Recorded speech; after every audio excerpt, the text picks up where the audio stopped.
I've been looking for a long time. Every time I travel or go someplace, I'm trying to find someplace like the Bug. There's no place like it.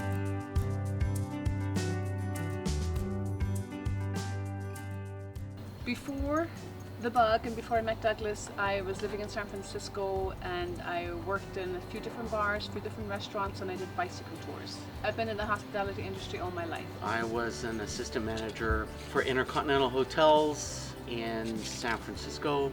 I left Ireland when I was 18 and I went to London and I spent 6 months working there.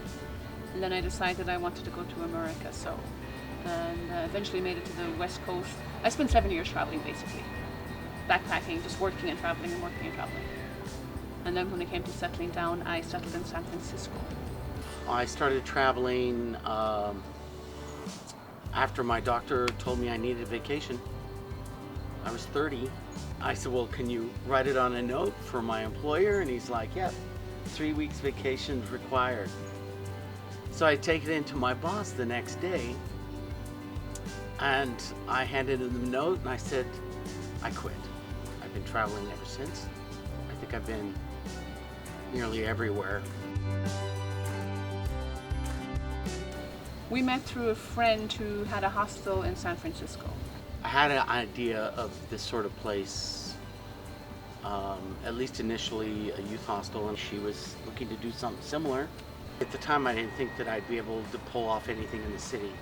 So I thought second best would be going to a place that's beautiful, that people want to see. And affordable accommodation. There was no affordable accommodation in the area if you didn't have a tent with you. We started off with 30 dorm beds, and we always wanted to, expand, and there was a demand for the private rooms. We put in the 14 private rooms with private bath was the initial expansion. Yeah, I went gray during that. Honestly, we've just followed what the guests want. And they'd express that they wanted more private rooms and we would build them, and some builds were successful and others created difficulties. So we opened up a decent spa, which was the first real full one.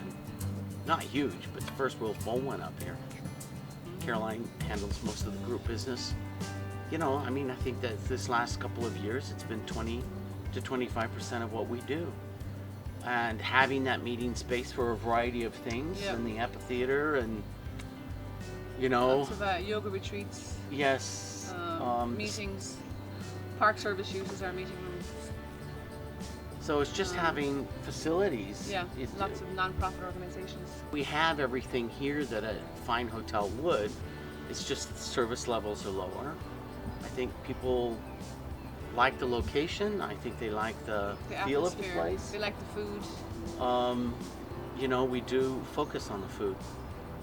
I'd say that's half the reason right there. Mm-hmm. People want good food.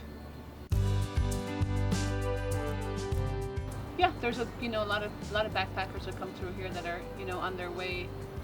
They're either heading east or heading west, and they're from all over the world.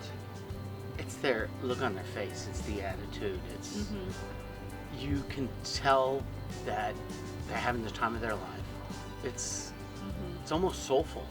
It's the culture, just immersing yourself in the culture for a while and really feeling what this place and people is like.